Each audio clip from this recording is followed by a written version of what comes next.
vacate the chamber.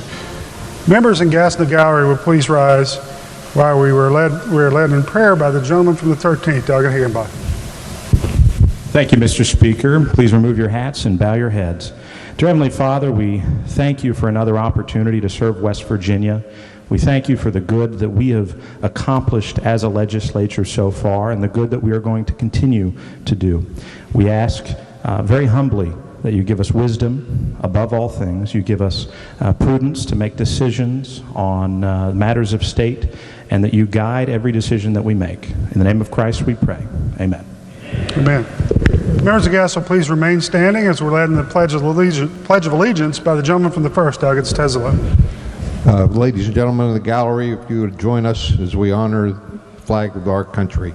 I pledge allegiance to the flag of the United States of America and to the republic for which it stands, one nation under God, indivisible, with liberty and justice for all. Members and guests may be seated.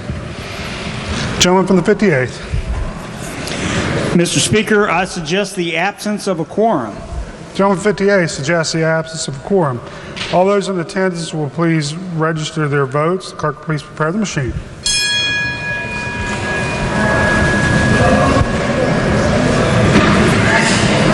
Has every member voted? If so, the clerk will close the machine and ascertain the result. There being 87 members present, a quorum is established. The clerk has a proclamation from the governor. I, Jim Justice, by virtue of the authority vested in the governor by Section 7, Article 7 of the Constitution of West Virginia, do hereby call the West Virginia Legislature to convene an extraordinary session at noon on the 26th day of June, 2018, in its chambers in the state capital, city of Charleston, for the limited purpose of considering and acting upon the following matters. First, matters relating to the removal of one or more justices of the Supreme Court of Appeals of West Virginia, including but not limited to censure, impeachment, trial, conviction, and disqualification. And second, legislation authorizing and appropriating the expenditure of public funds to pay the expenses for the extraordinary session. In witness whereof, I have hereunto set my hand and caused the great seal of the state of West Virginia to be affixed. Jim Justice, Governor. Gentleman from the 58th.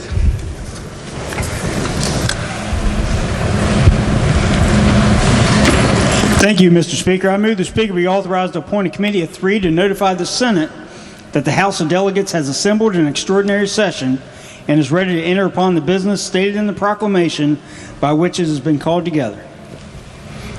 Gentleman 58th moves that the Speaker be authorized to appoint a committee of 3 to notify the Senate that the House has assembled an extraordinary session and is ready to enter upon the business stated in the proclamation.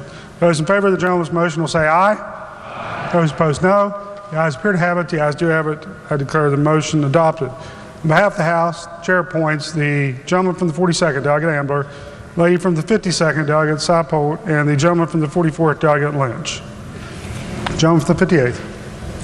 Thank you, Mr. Speaker. I move the Speaker be authorized to appoint a committee of 3 to join with a similar committee on the part of the Senate to inform His Excellency the Governor that the Legislature has assembled an extraordinary session and is ready to proceed to the business stated in the proclamation.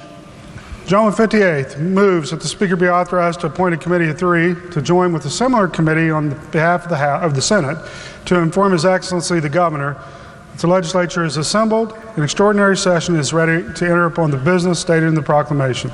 Those in favor of the gentleman's motion will say aye. Aye. Those opposed, no. The ayes appear to have it. The ayes do have it. Declare the motion adopted. On behalf of the House, the Chair appoints the gentleman from the 10th, Delegate Kelly, the lady from the 18th, Delegate Sabonia, and the gentleman from the 19th, Delegate Hicks. Introduction of guests. Reports to standing committees. Reports to select committees.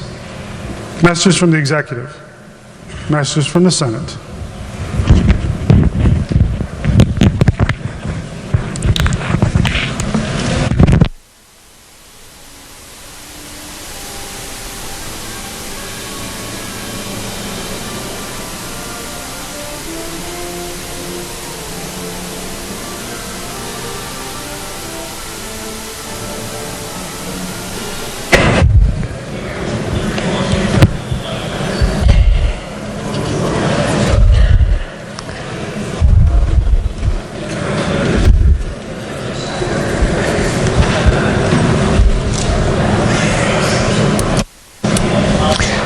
Resolutions. The following resolution is introduced pursuant to House Rule 109, House Resolution 201, investigating allegations of impeachable offenses against the Chief Justice and Justices of the West Virginia Supreme Court of Appeals.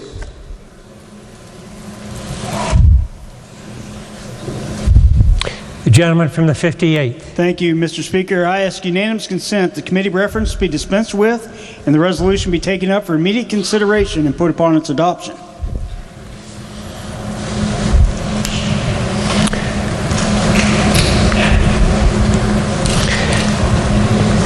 The gentleman from the 40th. Thank you, Mr. Speaker. Mr. Speaker, pursuant to Rule 49, it has been, as I announced yesterday to this House or to the public, I had indicated at one point when I announced that I would not seek re-election to this House that I was considering a run for the State Supreme Court of Appeals. And as such, there are certain steps that I felt that it would be prudent to take to ensure that there was not even an appearance of any conflict, although I don't believe there necessarily would be, but that there would be no appearance of any conflict. And therefore, I've asked you as the pro tem to take this step in terms of the consideration of the resolution. But pursuant to Rule 49, which deals with voting on a resolution, I believe it is appropriate for me to ask, as one who has indicated a possible interest in running for the Supreme Court, but also as an attorney and as one of many members of this House who are attorneys who would be qualified to run for that office should they so choose, would ask for a ruling from the chair as to whether I should vote on this matter, on any amendments to this resolution, on the adoption of this resolution, and on any subsequent steps or resolutions that we may take today in relation to the timing of when we recess and reconvene as a House. The gentleman from the 40th, Speaker Armstead, has requested to be excused from voting for consideration on resolution number 201 before us at this present time. The gentleman, as he's expressed, has expressed interest in being a possible candidate for the Supreme Court of Appeals. The gentleman has not filed any pre-candidacy papers. Looking at past precedents, including cases in 2001 when a candidate who had pre-filed for governor was excused as a possible candidate, as well as ones who had not pre-filed and were not excused from voting. The gentleman asked whether he should be required to vote. The findings are that, according to Rule 49, there are five or more possible persons for candidates. The gentleman from the 40th is a member of a class and required to vote. In addition, I received a written letter from Delegate Miley inquiring about the applicability of those members that are attorneys in the House of Delegates. This same ruling applies to Tim Miley and all other attorneys that have the potential to run for the Supreme Court. Would those that would like to be on record please press their recognition buttons so that they will go on record as having this apply to them.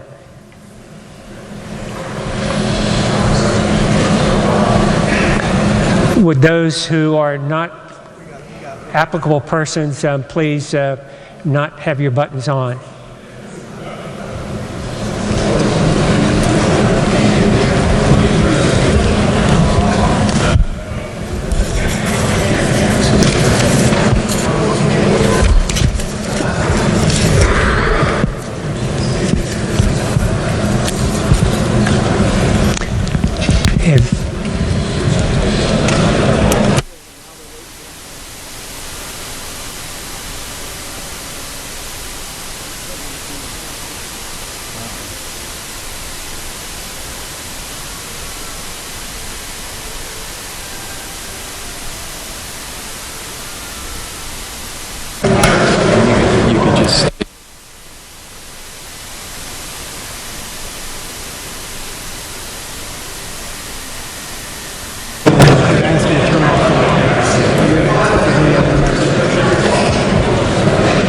clerk has recorded those that press their buttons will be recorded in the journal as being required to vote in the similar ruling according to Speaker Armstead. And if you would all turn off your lights. Are there other motions regarding this? Delegate Hamilton from the 45th. This is the same. I'm not proposed to run for Supreme Court, but I am running for Senate in District 11. Thank you. Are there others that would be interested in that decision? To Delegate Hamilton, to Delegate Folk and Delegate Amber, you are members of a class of 34 potential persons that would be voting on this in the Senate. You would be required to vote. You are a member of a class and be required to vote. Are there any other motions? The gentleman from the 58th asked unanimous consent that the committee reference be dispensed with and the resolution be taken up for immediate consideration and put upon its adoption. For what purpose For what purpose does the gentleman from the 36th district? I rise for a point of order, and I think that what we're talking about in Rule 49 are conflicts that people may have. But it's my understanding that there may be a different provision, perhaps in the Constitution, that says that whenever a delegate would vote to increase the salary of a judge, would then be barred from running for that office because they will have elected to improve what would in effect be their own salary. And my question is whether the chair or the parliamentarian can give us information on that before this vote. Because I think that if folks, we may have gotten around on 49, Rule 49, concerning conflicts, but I'm concerned that there may be an additional constitutional bar for us dealing with taking out a sitting justice and then running for that seat. So I'd like to have a ruling on that before we vote.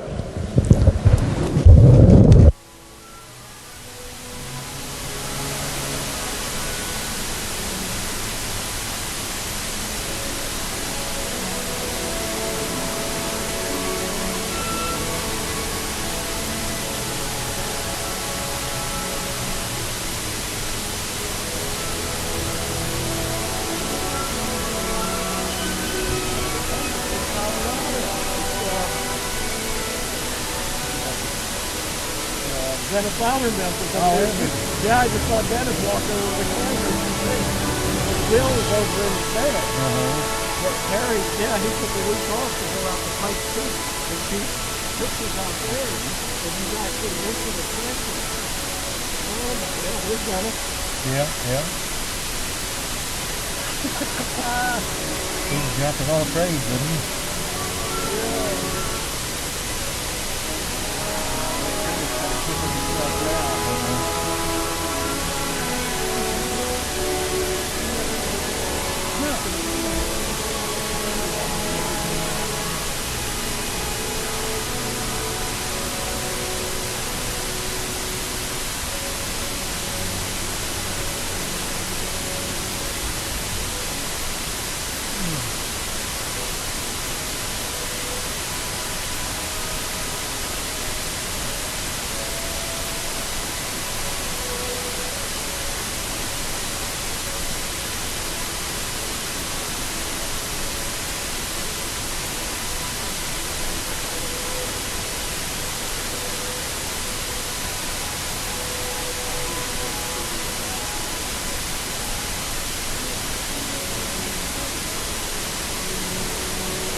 To the gentleman from the 36th delegate row.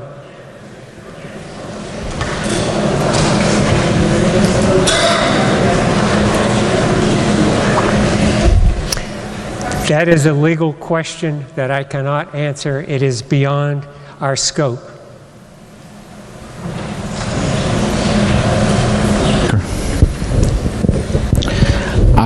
I appreciate the ruling, and I understand the ruling as it's stated, but I do think that it's important for the members to understand that there are some actions that would make them ineligible to run for Supreme Court.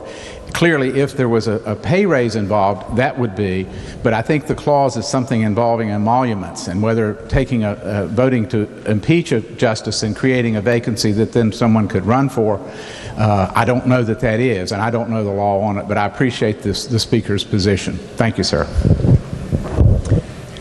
The gentleman from the 19th. Thank you, Mr. Speaker Pro Tem. I was out of the chambers during the time that it was inquired as to who the attorneys were and whether or not they wanted to file a Rule 49, and just wanted to be known that I am an attorney and I am requesting a Rule 49 ruling. The same ruling would apply to you that was made regarding Delegate Armstead. Would you like your name added to the list? The clerk will add your name to the list as well.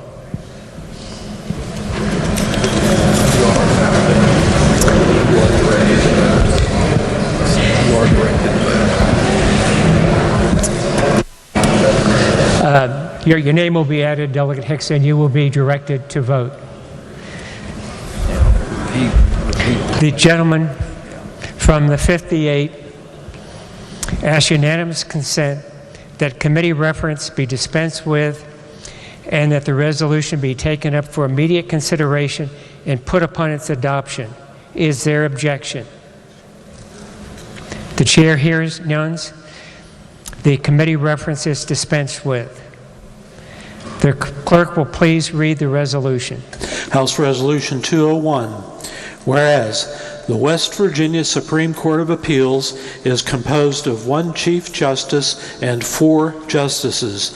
These positions are currently occupied by the Honorable Chief Justice Margaret L. Workman, the Honorable Justice Robin Jean Davis, the Honorable Justice Alan H. Lowry II, the Honorable Justice Minas E. Ketchum II, and the Honorable Justice Elizabeth D. Walker. And whereas, on or about April 16, 2018, a legislative audit report regarding the Supreme Court of Appeals of West Virginia was issued. The initial focus of the report concerned the use of state vehicles and other employer-provided benefits that may have not been treated properly for state and federal tax purposes. The issues discussed in the report raise serious questions about the administration of the court and the conduct of the justices. And whereas, on or about May 20th, 2018, a legislative audit report, Report 2, regarding the Supreme Court of Appeals of West Virginia was issued. This report focused on the use of state vehicles and purchases of gift cards. The issues discussed in the report raise serious questions about the administration of the court and the conduct of the justices. And whereas, on June 6, 2018, the West Virginia Judicial Investigation Commission filed a formal statement of charges against Justice Alan H. Lowry, alleging that probable cause exists to formally charge him with violations of the Code of Judicial Conduct. The formal statement of charges contains 32 charges against Justice Lowry that raises serious questions about the administration of the court and the conduct of Justice Lowry. Whereas, on June 19, 2018, Justice Lowry was indicted in the United States District Court for the Southern District of West Virginia.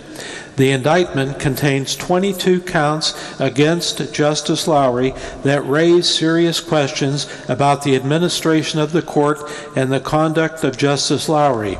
And whereas the court's actions and or inactions have raised concerns that require further consideration and investigation by this body, some or all of the 5 members of the court may be guilty of maladministration, corruption, incompetency, gross immorality, or high crimes or misdemeanors, and may be unfit to serve as Chief Justice or as Justices of the West Virginia Supreme Court of Appeals. Therefore, be it resolved by the House of Delegates that the House Committee on the Judiciary be, and it is by this resolution, empowered, 1, to investigate or cause to be investigated any allegations or charges related to the maladministration, corruption, incompetency, gross immorality, or high crimes or misdemeanors committed by any justice of the West Virginia Supreme Court of Appeals. 2, to meet during the adjournment of the House and to hold a hearing or hearings thereon if deemed necessary in the course of its investigation. 3, to make findings of fact based upon such investigation and hearing or hearings. 4, to report to the House of Delegates its findings of facts and any recommendations consistent with those findings of fact which the committee may deem proper. And 5, if the recommendation of the committee be to impeach any or all of the 5 members of the West Virginia Supreme Court of Appeals, then to present to the House of Delegates a proposed resolution of impeachment and proposed articles of impeachment, and be it further resolved that in carrying out its duties pursuant to this resolution, the House Committee on the Judiciary is authorized, 1, to examine witnesses, to send for persons, papers, documents, and other physical or electronic evidence, to order the attendance of any witness or witnesses, or the production of any paper, document, and any other physical or electronic evidence, along with any witness or witnesses necessary to supervise, maintain, or explain that evidence, and to exercise all other powers described under the provisions of 415 of the Code of West Virginia. 2, to issue summonses and subpoenas, including subpoenas dulces tecum, and to enforce obedience to its summonses and subpoenas in accordance with the provisions of 415 of the Code of West Virginia, or by invoking the aid of the courts of this state. 3, to determine whether all or any portion of any meeting or meetings or hearing or hearings should be held in executive session pursuant to the provisions of the House rules, and be it further resolved that in carrying out his duties pursuant to this resolution, the chairman of the House Committee on the Judiciary is authorized, 1, to establish or define rules of procedure for the conduct of any meeting or hearings held pursuant to this resolution. 2, to issue summonses and subpoenas to accomplish the purpose of this resolution. 3, to employ, with the prior approval of the Speaker of the House or the Speaker pro tem of the House, a court reporter or stenographer, and such other professional or clerical employees as may be reasonably required. 4, to designate any subcommittee or subcommittees of the House Committee on the Judiciary to assist the chairman or committee in performing their duties pursuant to this resolution. And 5, to determine the time and place of any meeting or meetings or hearing or hearings of the committee and its designated subcommittee or subcommittees. And be it further resolved that the House Committee on the Judiciary, during its inquiry, may entertain such procedural and dispositive motions as may be made in the case of any other bill or resolution referred to that committee, or in making its recommendations, if any, pursuant to this resolution, may include 1. A recommendation that any or all of the 5 members of the West Virginia Supreme Court of Appeals may be impeached, or 2, a recommendation that any or all of the 5 members of the West Virginia Supreme Court of Appeals be impeached for maladministration, corruption, incompetence, gross immorality, neglect of duty, and or high crimes of misdemeanors as set forth in Section 9, Article 4 of the West Virginia Constitution, that those members subject to impeachment be removed from office and be thereafter disqualified from holding any office of public trust, honor, or profit in this state, that the House of Delegates adopt a resolution of impeachment and formal articles of impeachment as prepared by the committee, and that the House of Delegates deliver the same to the Senate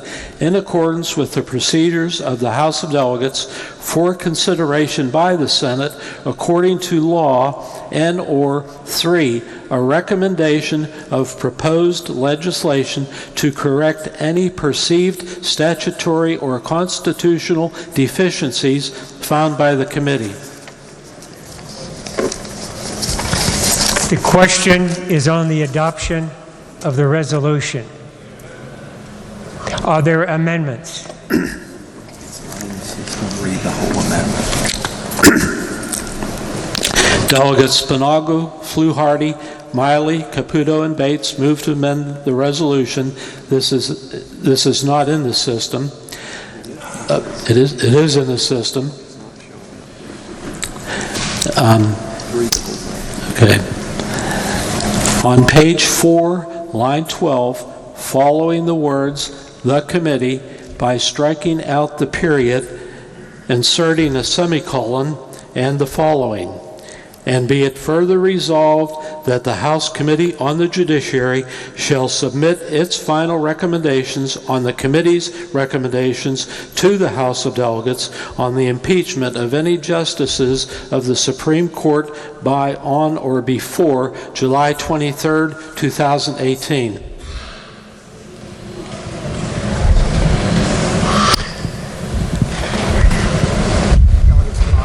Delegate Spinago is recognized to explain the amendment. Thank you, Mr. Speaker Pro Tem. In essence, what we're doing, we're putting a time period on here so we can make a decision whether or not as a full body to proceed with an impeachment against one or multiple judges or not. If this is not completed, and I'm not saying it will be, the judiciary will certainly do its job, but we have until August 13th to make that determination.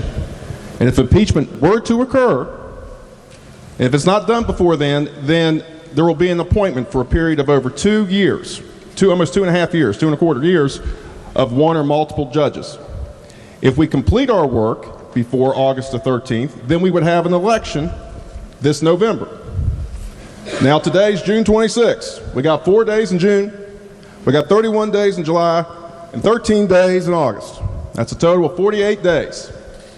My request of July 23rd provides the House 27 days, almost a full month, to do its discovery, come back to this body, and present us if any charges are to proceed or not.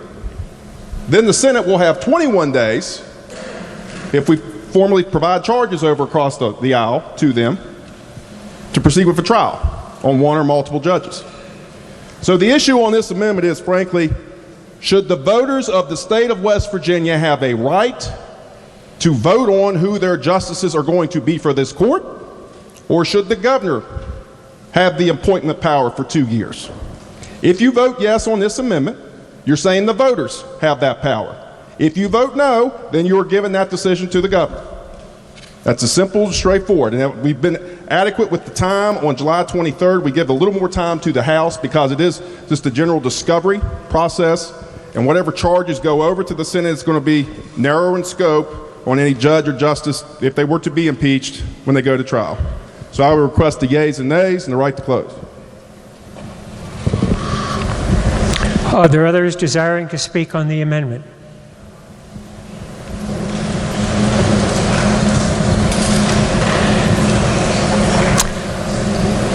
The delegate from the 60th, Delegate Wilson. Thank you, Mr. Speaker Pro Tem.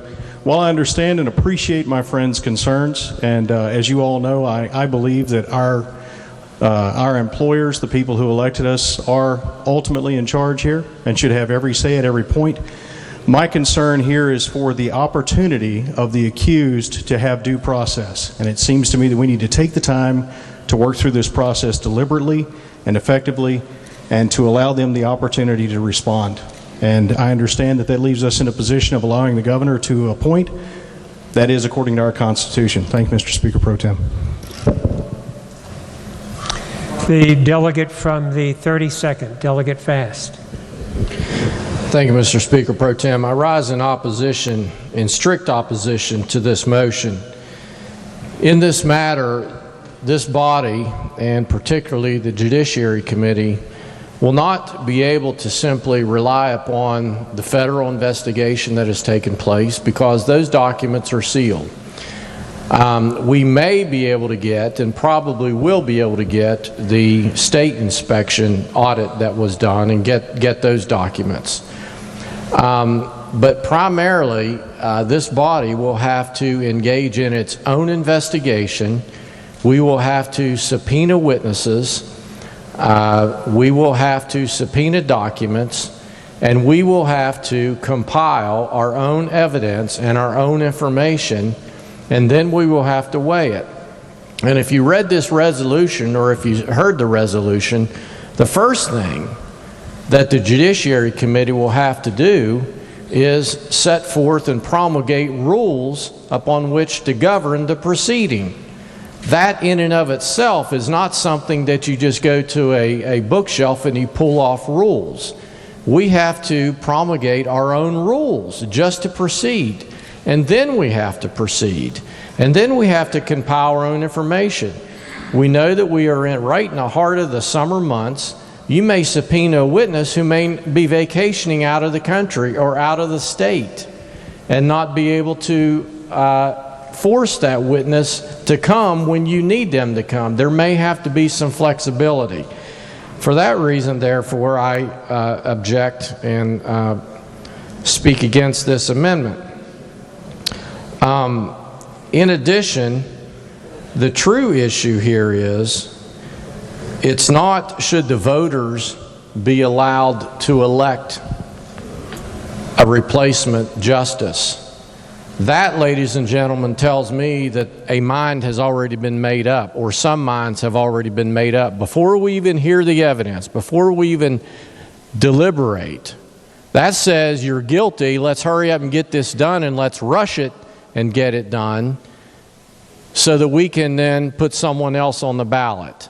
No, our Constitution and our laws have in place good definitions and procedures on how to fill a vacancy on the Supreme Court. Right now there was a vacancy, and that vacancy has been filled. And if this goes past that August deadline, yes, it would be up to the governor to appoint a replacement. And it's my understanding, if it would be Justice Lawfrey, if that would happen, that whoever's appointed, because there would be more than 3 years left in the term, would have to run for re-election next year. And I'm not sure on that, but I believe it would not be just an appointment for the whole unexpired term. And then, of course, we may be looking at other justices. The issue here should not be to rush this thing and make us try to come up with some half-baked rules and then try to subpoena witnesses and try to get our own documents and try to put this together in 27 days. That's all that's left with this deadline in this motion, 27 days. That should not be the way to go about this. That is absurd.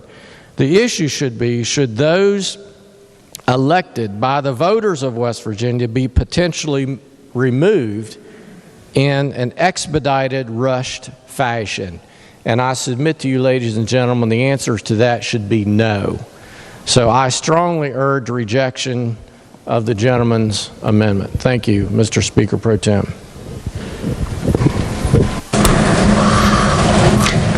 If the members will refresh their iPads, the amendment is viewable in the House system. The gentleman from the 67th, Delegate Moore. Thank you, Mr. Speaker Pro Tem. I also rise in opposition to the amendment.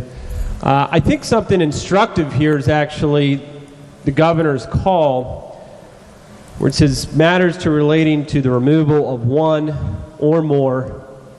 And I think that in itself is instructive, because really what we're trying to undertake here is perhaps maybe not just an impeachment proceeding of one, but what we're trying to do and what is incumbent upon us and our constitutional duty here is to restore confidence in the people of the state of West Virginia back into the highest court in this state. That's what we are here to do. And so I don't think that we can limit our constitutional duty or responsibility with a time frame on this. There are unknowns, right? There are things that we don't know. And we're not going to be able to get to the bottom of those until we go through this process.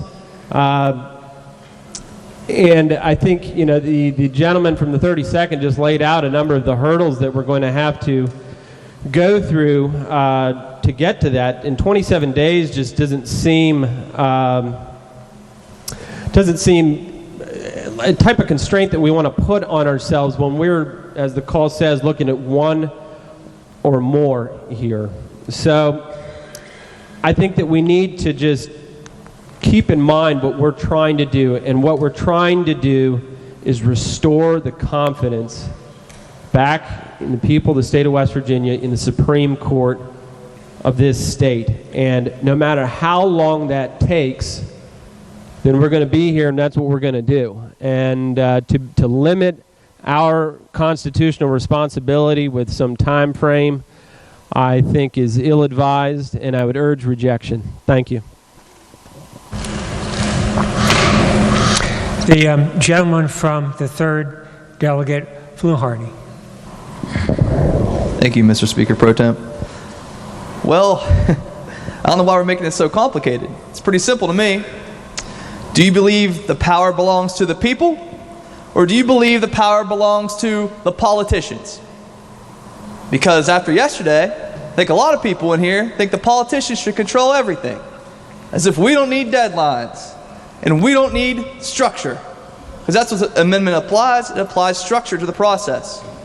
Have you read the news lately in West Virginia? This place is chaos. And now we're going to stand here today and say, guys, we need more time. We need more politicians with their hands all over this. A lot of the work has been done for us, thanks to the media. If people would look up the Constitution of West Virginia, look at the case law, and realize what we can do to move forward with an impeachment, such as incompetency, which is defined. Let me read it for you.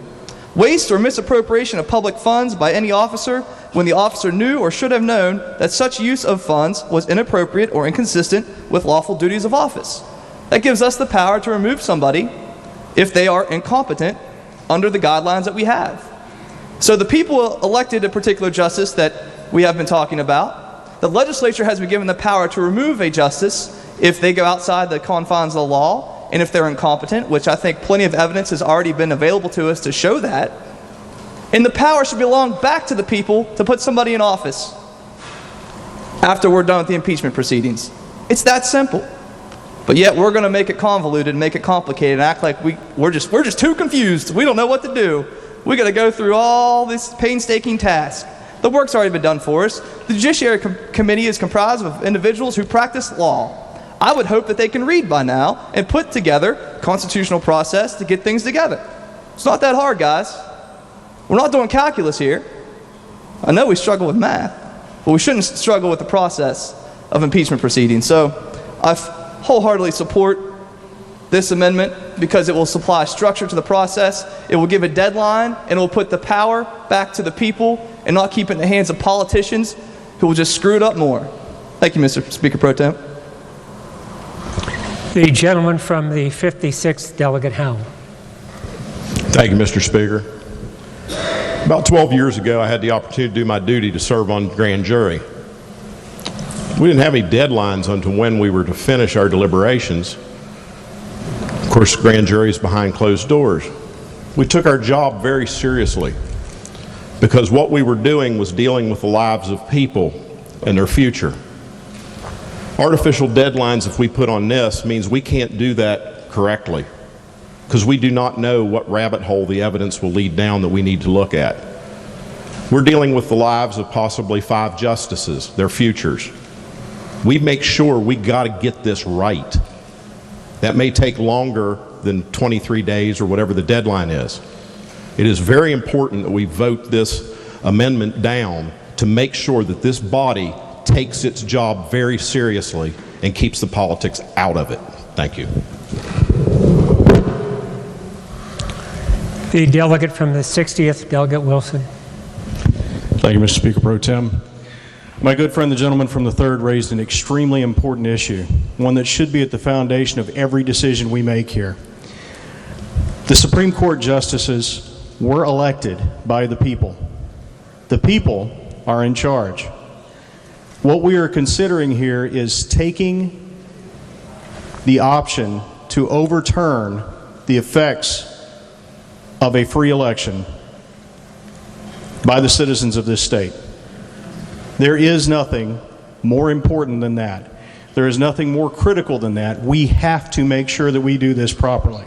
Now, as far as allowing the people to make a decision as to who might take the place, were we to overturn the effects of this election, we have a system in place for doing that. The governor will appoint someone to hold the seat for a while until the next election takes place. But what we're considering here is actually overturning an election by the people of this state. We must take the time. We must deliberate effectively, and we must allow the people who are under consideration here the opportunity to respond. It's that simple. I wholeheartedly recommend that we reject the amendment. Thank you, sir. The gentleman from the 48th, Delegate Miley. Thank you, Mr. Speaker Pro Tem. Well, I appreciate the deliberative intent of everybody in here as we go throughout this process. Let me point out a couple of things that we do know. One, the gentleman from Fayette talked about conducting an investigation. An investigation was conducted on behalf of this body. He's called the Legislative Auditor. He works for us and the Senate. And they did conduct an investigation. And one of the justices, Justice Lawfrey, was given the opportunity to respond, and he chose not to. All of this is public record. The report was presented back in April to the Post Audits Committee, on which several of us serve.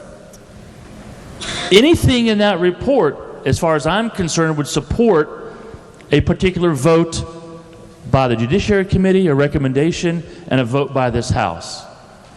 We also have come to learn, that's not too hard to do an investigation on, that there is an allegation that Justice Lawfrey lied to our Finance Committee. Well, I presume the Finance Committee chairman or vice chairman were present. One is located here in Kanawha County. It wouldn't be too hard to get him to come down to testify in front of the Judiciary Committee. There is no significant additional work to be done that would cause you any hesitation to make a decision on at least one or more Supreme Court justices. We call our legislative auditor to testify in front of the Judiciary Committee, as he did, or one of his representatives did, in front of the Post Audits Committee. It's all there. I don't know how many of you who have spoken have taken the time to read the report. There's been due process. Justice Lawfrey has had opportunity to respond to that report, and he's chosen not to. Now, I don't want to make this political because I think something this important needs to be bipartisan. But there was no outcry when that report was released. None.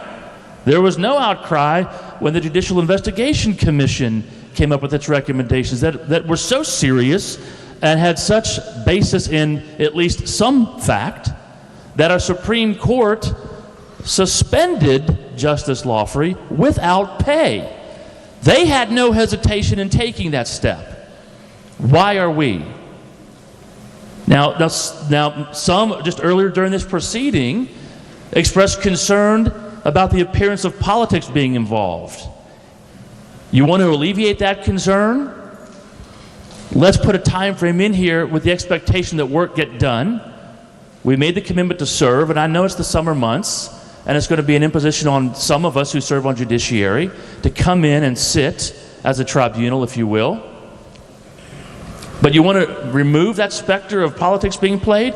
Let's have something.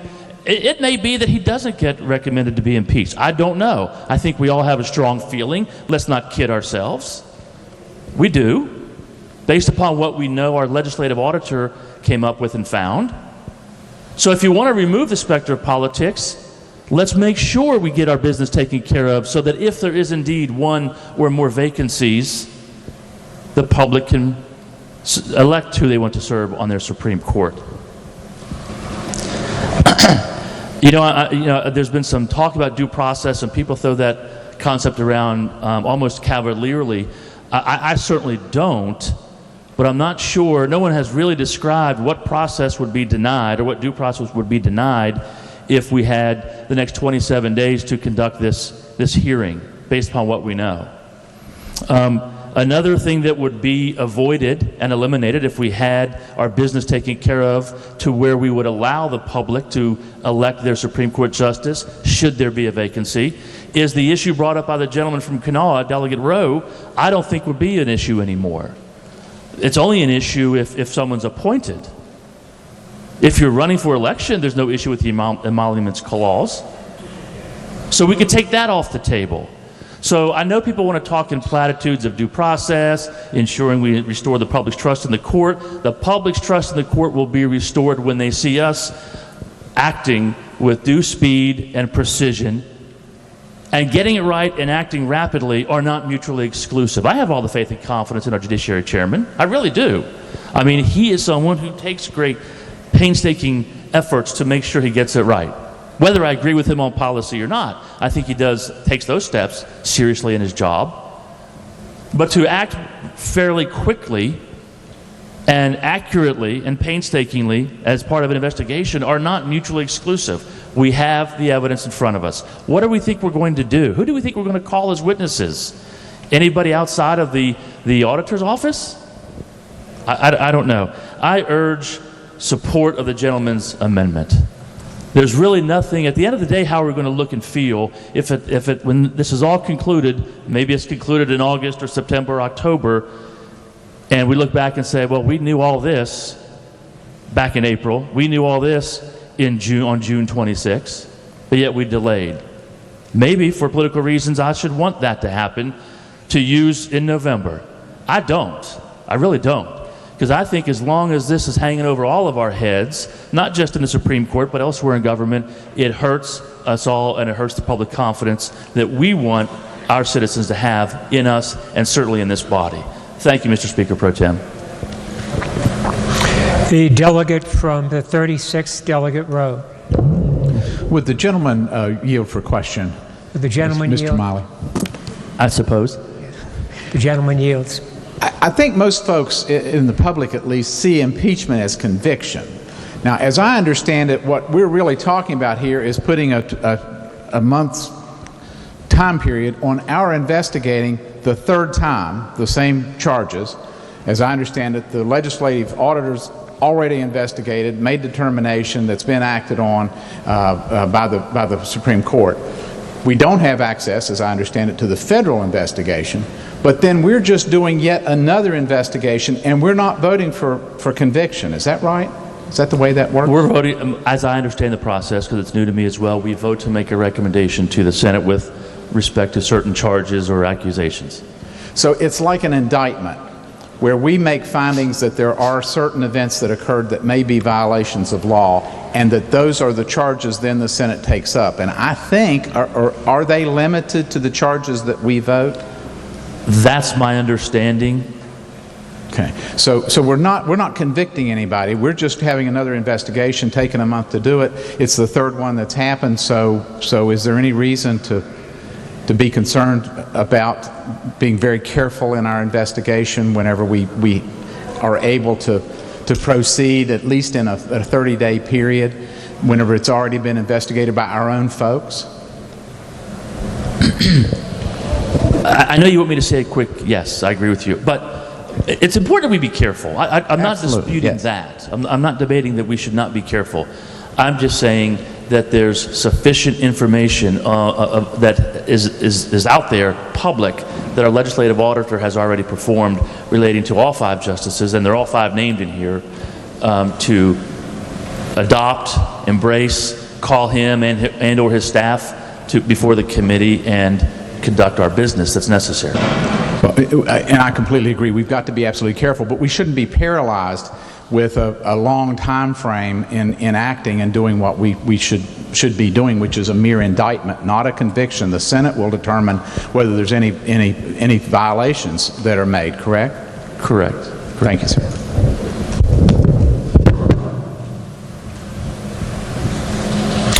Are there others desiring to speak to the amendment?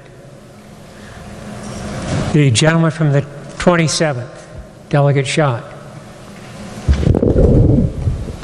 Thank you, Mr. Speaker Pro Tem. I urge rejection of this amendment. As the person who would be orchestrating this proceeding, the number of days that are allowed for us to submit a final, and keep that word in mind, final recommendation are very insufficient when you look at the reality of the situation. Let's start with the fact we are a part-time legislature. We are in the middle of the summer. Next week is the 4th of July. Many of our members of our committee probably already have commitments, and if they don't, probably the witnesses that we would use do. If you take off the weekends, which we could work the weekends, but if you take those off and give some relevance to the fact that many of our members have jobs and have families and commitments, we basically have 16 days. 16 days to evaluate not one justice of the Supreme Court's conduct, but all 5. All 5. And I'm sure there's going to be some question about that. Let me just address the issue of whether the auditor's report in and of itself ought to be sufficient for us to just move forward. Because in the auditor's report, the first auditor's report on page 19, this conclusion appears. The legislative auditor finds that the instances documented in this report, taken together with media reports, so already the auditor's taking into account media reports, which may or may not have been verified, show a complete lack of regard for the principles of fiscal prudence and responsibility. The decision by the court, not one justice, by the court, to not follow federal and state laws is particularly troublesome given the substantial evidence that suggests that the court did in fact know how to properly calculate and apply the taxable income from the fringe benefits going back at least to 2012. On page 8 of the second report, the Supreme Court of Appeals did not request the approval, and this deals with the gift cards that are talked about, from the state auditor's office, and therefore was in violation of these purchasing card policies. The court, not one particular individual justice. Now, we will be tasked with examining all that. We will be tasked with the responsibility to undo not just one election by the people of West Virginia, but 5. 5 elections. 16 days is not enough time to give that any careful and thorough deliberation. It's up to us to go beyond these type of conclusions by the auditor's office before making any kind of serious recommendation to you all as a body to take such drastic action as to remove a Supreme Court justice, anyone or all five, based on this information. It is a good starting point. It certainly suggests that some legwork has been done, but let's keep in mind the gravity of this situation. Never in the history of this state, never, has a justice of the Supreme Court of West Virginia been removed. We are dealing with separation of powers, the very foundation of the country and this state, the complete independence of each body subject to the constitutional protections that we as a legislature have the ultimate authority in extremely difficult situations to remove a person elected for a 12-year term to the Supreme Court of Appeal, our highest court. Now, I'm not going to speculate on the motives of the movers of this motion. We can all come up with our own conclusions as to why we should stampede this process through. But folks, if you pass this resolution, I'm going to take this task very seriously. This sets a precedent for years to come. We look back at 1989 when the treasurer of this state was impeached. It occurred during a regular session, and it took the Judiciary Committee almost that entire legislative session when they expected to be here. They weren't called in at the last minute. They expected to be here. They passed a resolution of impeachment, or the articles of impeachment, on March the 29th at the end of the session. They had worked on that all session. The trial of that impeachment was not set until July the 10th.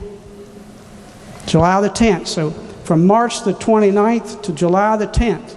So to suggest that if we even finish this work by the deadline established in this motion, that the Senate will feel the same level of pressure and can bring in enough people to be sure that they have a quorum and that they can get 23 votes on our presentation of the evidence, that's a stretch as well.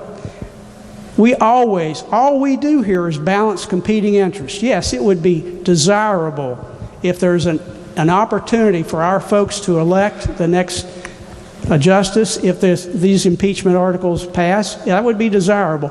But compared to the precedent that we set going forward for all future, we need to get this right.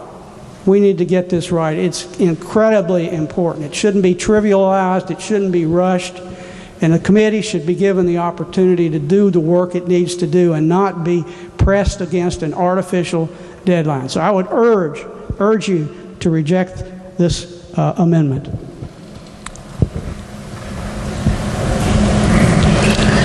Are there others desiring to speak to the amendment? Delegate Robinson in the 36th District. Thank you, Mr. Speaker Pro Tem. Will the chair yield? Yes, indeed. Mr. Chairman, March 29th is the day the previous impeachment proceedings, I guess the House made that declaration. That's the day they sent it to the Senate. Is that? That's the day the articles were dated. Okay. Yes, that's the day this House acted. And they began that during the regular session? That's my understanding, yes. Do you know how many days it took them to get to that point? Well, the session would be less than 60, I guess. Yeah, but they were here full time. Okay. Yes. So they were here full time, and were they working on other legislation as well? The regular session was ongoing. My understanding from talking to one of the managers of that is the Judiciary Committee did very little else than work on this. But the body was operating at full capacity of a regular legislative session, and they were able, before the end of session, to end their proceedings and send their recommendations out. But we can't do that with nothing else going on. We're in special session. We can't do that by a set date. We cannot do that. Well, let me put it this way. It's going to be very difficult to do that with the scope of what's been assigned to us to do within the period of time that this amendment provides. Thank you, Mr. Chairman. If I may speak to the amendment. Yes, the gentleman may proceed. I don't know if those of you that don't serve with us and the chairman on judiciary are aware, but we've sat there at 1 o'clock in the morning. We've sat there at 1:30 in the morning. We've sat there at 7:30 in the morning, and we've gone all day there. Why we can't do that for this specific issue and do the due diligence and take the time and do that the same way we have for other legislation, when the only other comparison we have did it while they were passing typical legislation, is amazing to me. Why we can't do our jobs, do what was put in front of us by the Constitution, and get those things accomplished in a timely manner is amazing. I would encourage you to let the people speak if an impeachment goes to that set and we remove a Supreme Court justice, to take this seriously as we should have in January, February, March, and take that seriously now and give us a date to be completed and go. So if we do have to do the unthinkable thing of removing a person from the Supreme Court of West Virginia, that if we have to do that, that the people will be able to elect the next and not just sit someone there for 2 years and see what they do with it and see what extravagant expenses and what kind of couch they have in their office. Thank you. The gentleman from the 37th, Delegate Pushkin. Thank you, Mr. Speaker Pro Tem. Would the Chair of Judiciary can rise again, please? Yield again. Yes. Thank you, sir. You were discussing the last experience that this body had with an impeachment, which I believe was in 1989? Yes. And it was against then Treasurer A. James Manchin. That was Yes. the subject of the impeachment. Yes. Now, at that time, was he under any sort of federal indictment? To my knowledge, he was not. Okay. Was he ever charged with a crime? I doubt it, but I don't know for a fact. Okay, so there were no ongoing investigations leading up to that against him before the legislature had to act. You said during a regular session when they did act on that. So they had to start from scratch on that investigation? They had to start at the beginning, like we will probably have to start at the beginning, assuming we are not able to have access to any of the federal indictment information. But we do know that there is a federal indictment. Well, yeah, but if you are suggesting Yes. that this indictment ought to be the equivalent of an article of impeachment, then I would suggest to you think very carefully about the policy of allowing a single political appointee who may or may not have political ambitions to effectively remove a justice from the Supreme Court of Appeals. That, frankly, is terrifying to me. Terrifying. And if you've been through the process of a grand jury, you'll understand how one-sided it is and how easy it is for a U.S. attorney with a group of individuals, citizens from the state, inside the U.S.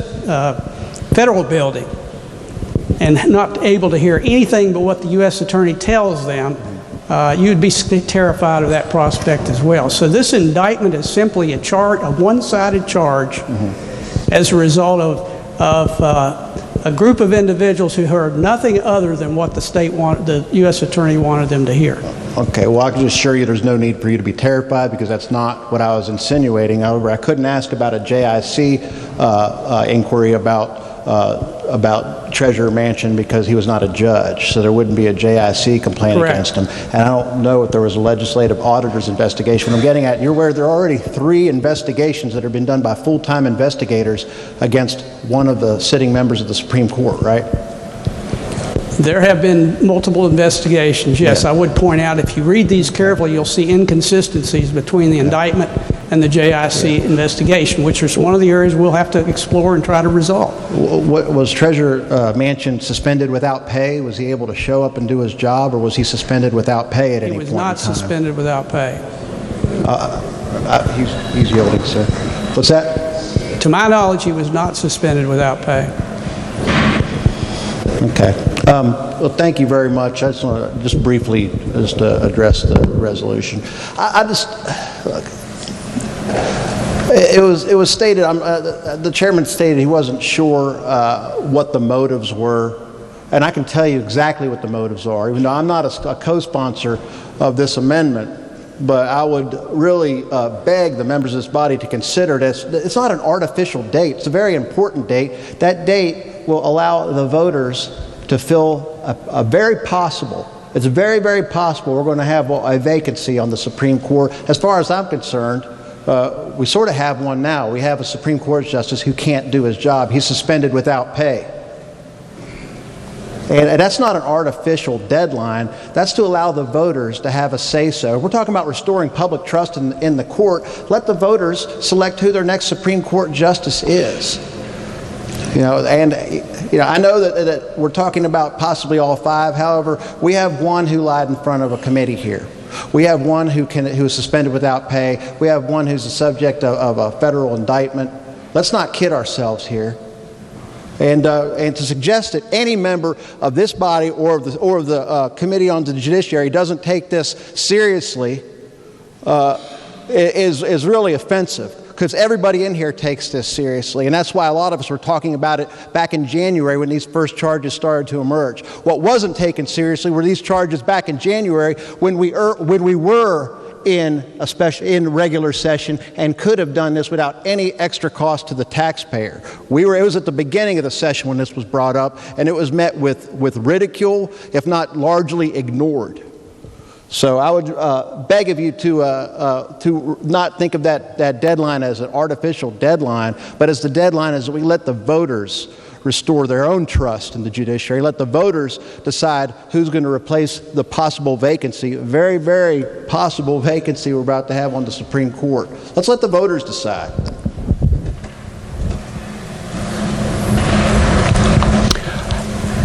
Are there others desiring to speak to the amendment before I recognize the gentleman from the 55th to close? Gentleman from the 55th.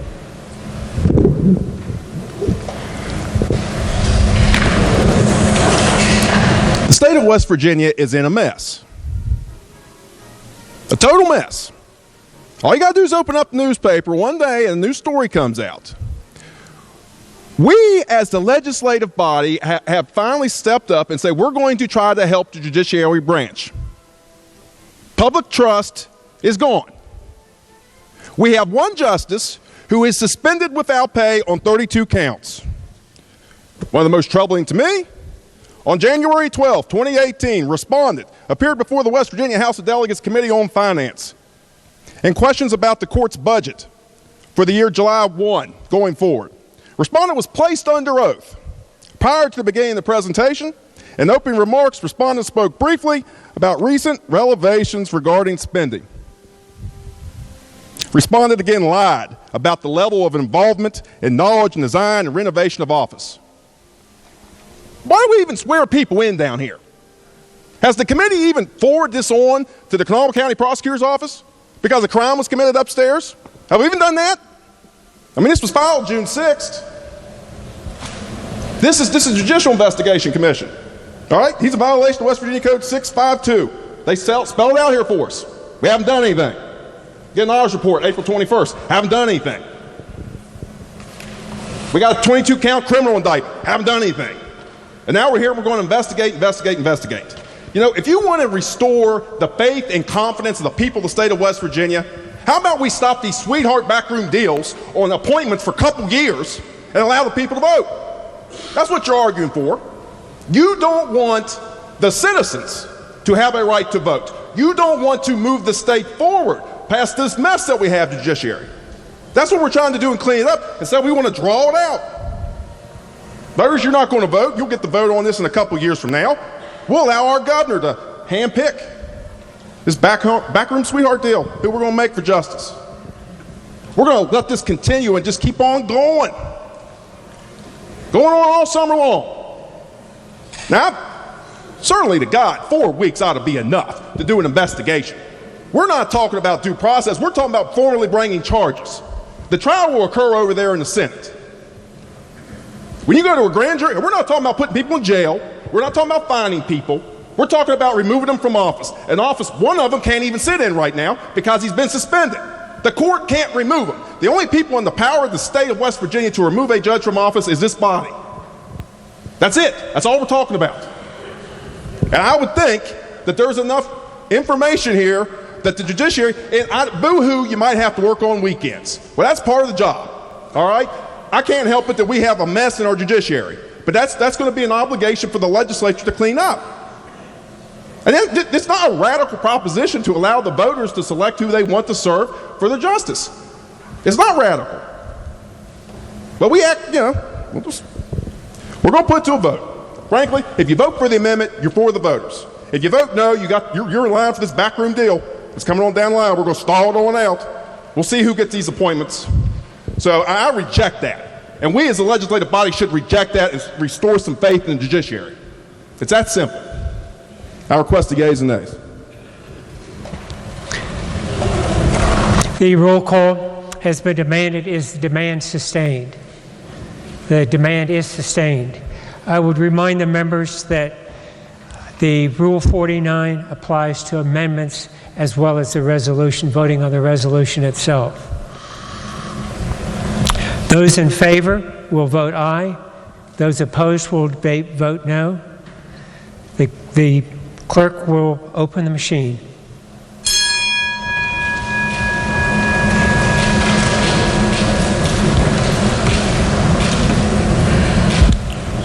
Has everybody voted?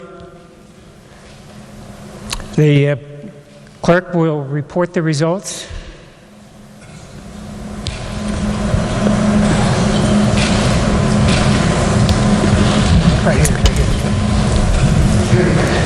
We have 32 yeas, 57 nays, 11 not voting. The amendment is rejected. Are there further amendments?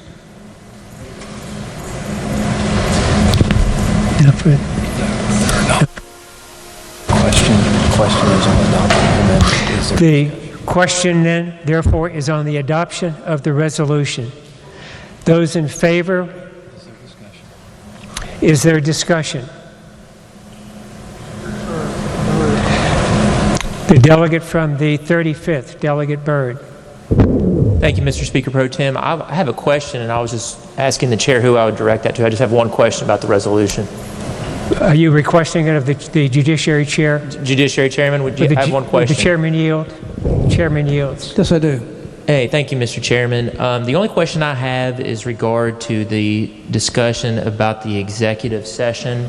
And when I review Rule 83 in our House rules, I know it says that we will determine, but Rule 83 talks about just keeping it out of the public. And I just want to, maybe you can answer it, or maybe it's a question of the parliamentarian. Are we going to be able to specifically name individuals even in this Capitol, because you did a good job yesterday keeping the Senate separate, about who we are going to allow in those closed meetings?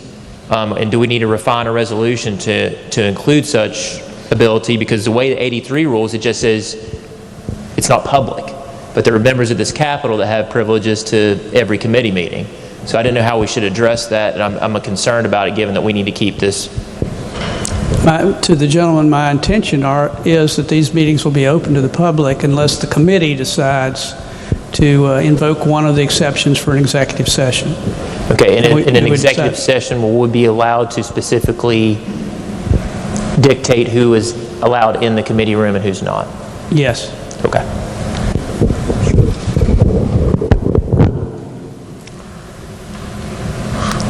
Is there further discussion?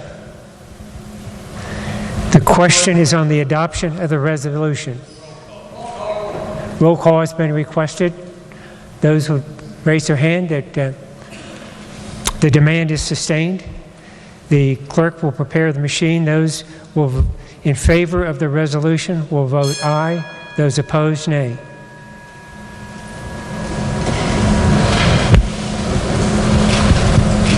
The clerk will close the machine. There are 88.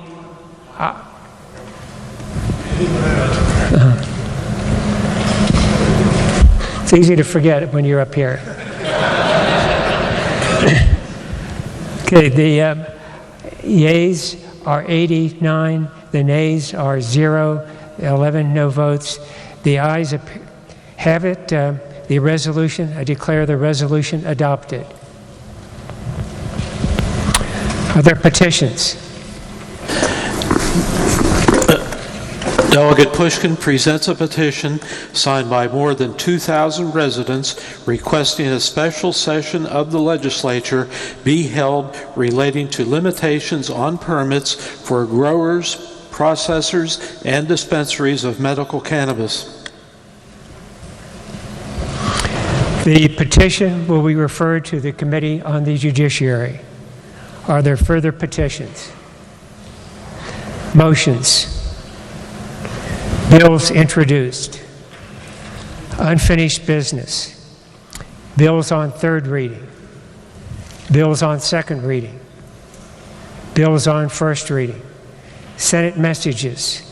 The Clerk of the Senate announces the adoption by the Senate of Senate Concurrent Resolution 201 authorizing adjournments of the Senate and House of Delegates. The gentleman from the 58th. Mr. Speaker, I ask unanimous consent the committee reference be dispensed with and the resolution be taken up for immediate consideration and put upon its adoption. The gentleman from the 58th asks unanimous consent that committee reference be dispensed with and that the resolution be taken up for immediate consideration and put upon its adoption. Is there objection? The chair hears none. The reference is dispensed with. The clerk will read the resolution. Senate Concurrent Resolution 201, resolved by the Legislature of West Virginia that during this second extraordinary session of the Legislature in 2018, both the Senate and House of Delegates are hereby authorized to adjourn as needed for more than 3 days pursuant to Section 23, Article 6 of the Constitution of the State of West Virginia.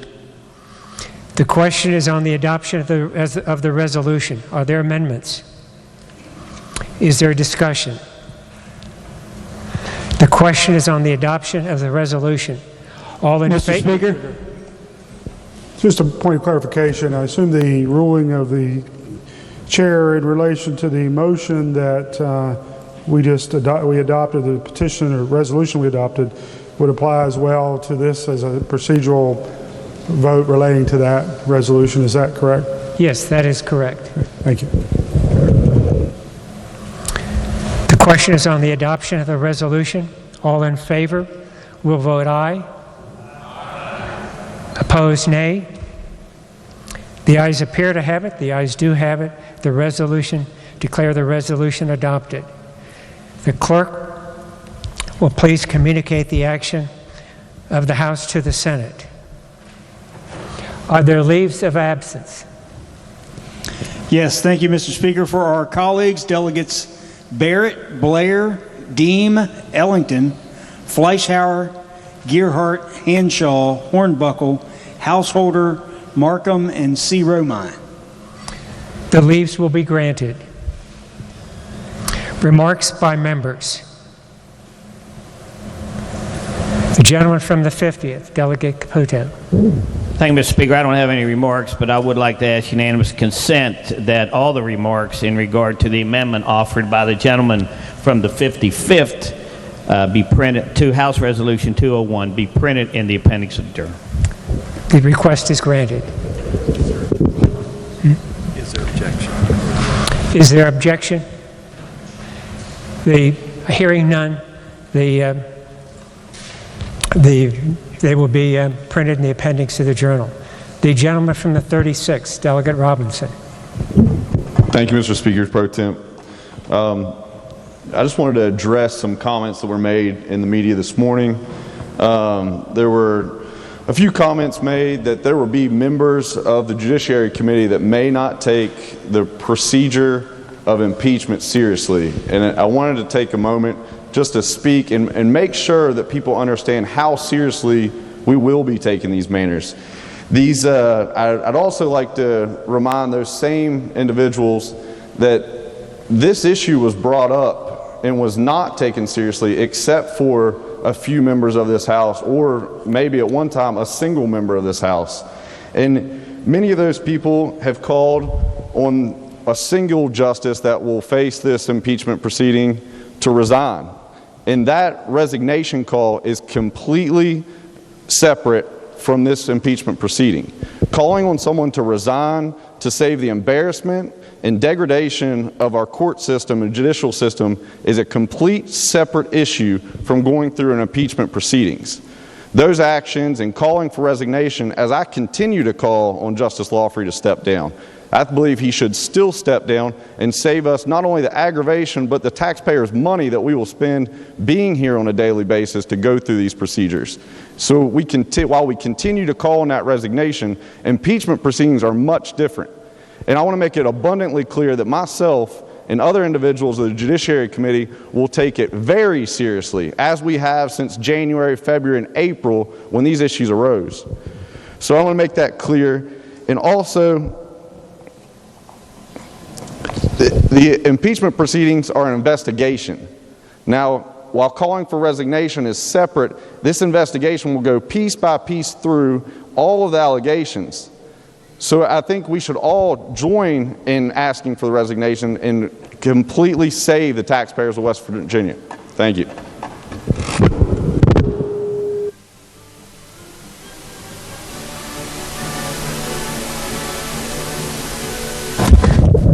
The lady from the 49th. Thank you, Mr. Speaker Pro Tem. I would like to request that all remarks made regarding the amendment to the resolution be printed in the appendix of the journal. Is there objection? We so done.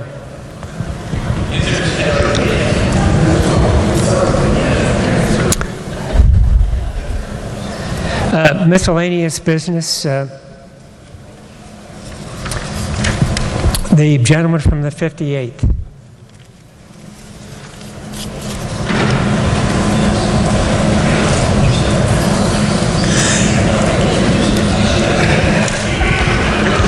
Yes, thank you, Mr. Speaker.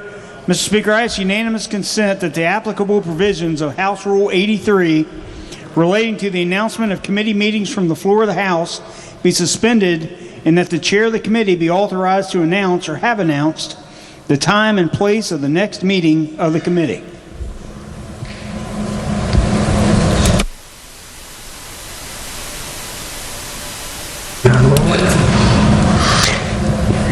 I just want to remind everyone that the decision that we made earlier that all votes today are subject to the Rule 49 provisions that we adopted earlier.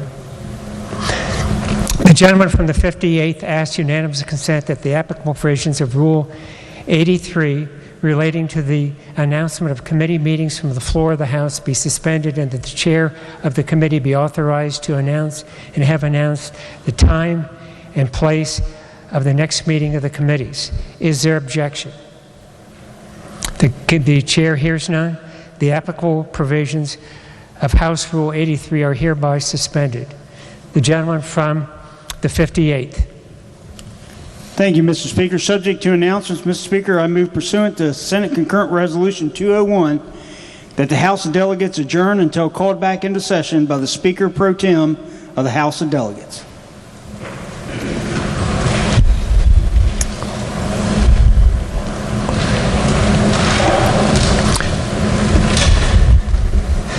The question is on the motion that the House do now adjourn until called back into session by the Speaker Pro Tem. Those in favor will say aye. Aye. Opposed, nay. The ayes appear to have it. I declare the House adjourned. Mr. Speaker. Subject to announcements. Declare the House adjourned subject to announcements. Just let him do the announcements and you'll come. The gentleman from the 58th. Yes. Sorry, Mr. Speaker, I think there are some announcements before we adjourn. Are there announcements? The gentleman from the 22nd. Thank you, Mr. Speaker Pro Tem. The Committee on Fire Departments and EMS has been canceled. The gentleman from the 27th. Thank you, Mr. Speaker. Your members of the Judiciary Committee will meet 5 minutes after adjournment in the Judiciary Committee meeting room. The purpose of the meeting would be abundantly obvious to anybody who's been paying attention. Are there further announcements? Call the whole question again. The question is on the motion that the House do now adjourn until called back into session by the Speaker Pro Tem. Those in favor will vote aye. Opposed, nay. The ayes appear to have it. I declare the House adjourned. The ayes do have it. The ayes do have it.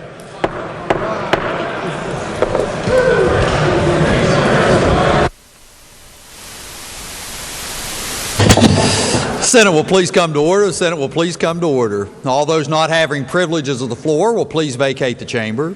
With those on the floor and our guests in the gallery, please rise as we are led in prayer this morning by the Senator from Morgan County, and then please remain standing as we are led in the pledge by the Senator from Marion, the Senator from Morgan County.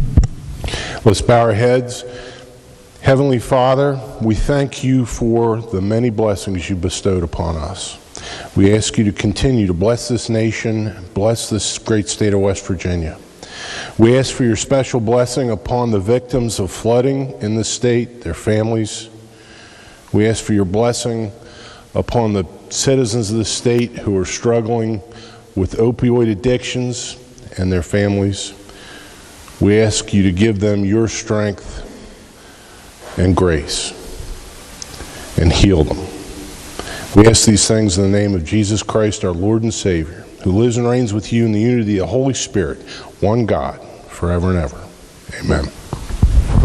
Thank you. Senator from Marion. Would our guests in the gallery and members on the floor please join in as we pledge to our flag. I pledge allegiance to the flag of the United States of America and to the republic for which it stands, one nation, under God, indivisible, with liberty and justice for all. You may be seated. Clerk will call the roll to ascertain the presence of a quorum. Senator Arvon, Senator Azinger, Senator Baldwin, Senator Beach, Senator Blair, Senator Blair, Senator Boley, Senator Boso, Senator Clements, Senator Klein, Senator Drennan, Senator Facemeyer, Senator Ferns, Senator Ferns, Senator Gaunch, Senator Jeffries, Senator Carnes, Senator Carnes, Senator Mann, Senator Mann, Senator Maroney, Senator Maroney, Senator Maynard, Senator Ojeda, Senator Palumbo, Senator Plymel, Senator Prezioso, Senator Romano, Senator Rucker, Senator Smith, Senator Smith, Senator Stallings, Senator Swope, Senator Seipolt, Senator Takubo, Senator Takubo, Senator Trump, Senator Unger, Senator Weld, Senator Woelfel, Senator Carmichael, Mr. President. Present.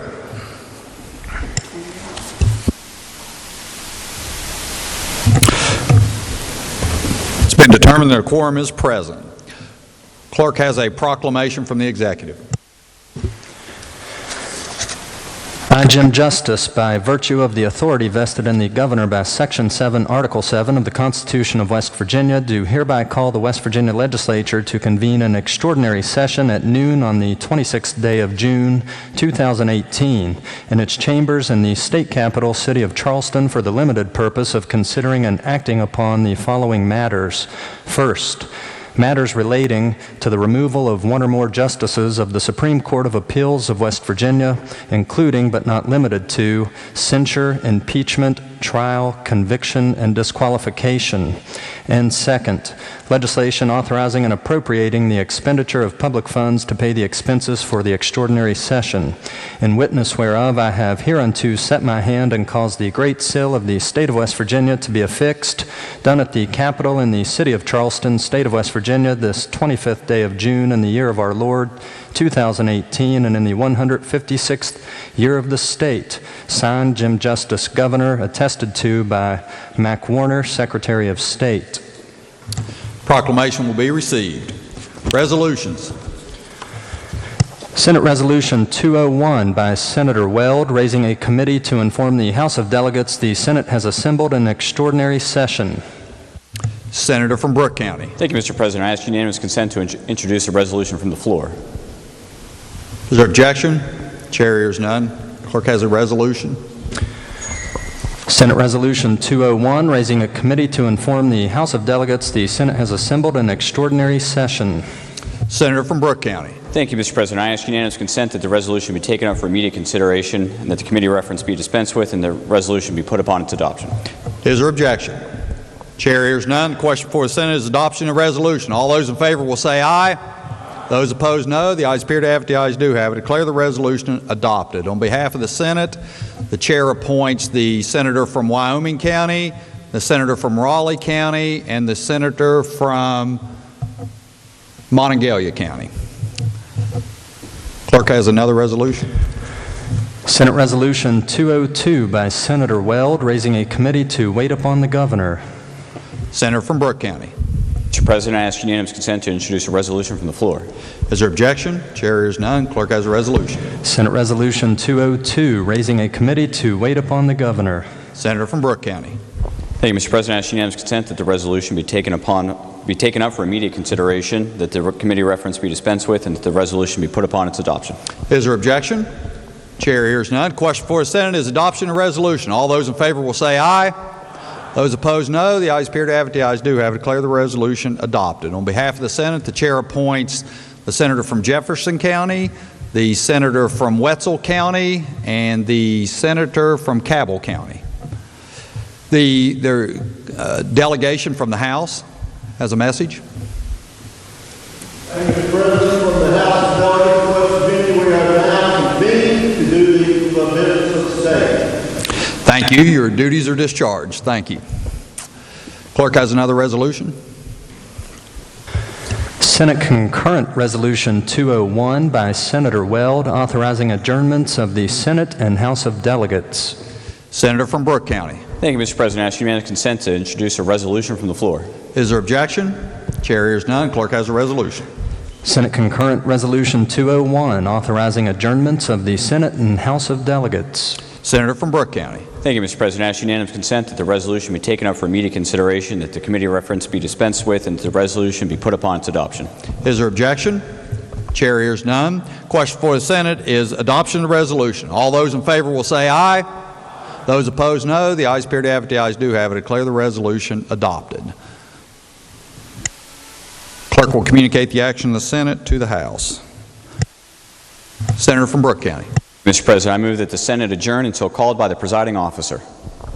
Senator from Brooke County moves that the Senate adjourned until called back into session by the presiding officers. All those in favor will say aye. Those opposed, no. The ayes appear to have it. The ayes do have it. I declare the motion adopted. Senate is adjourned.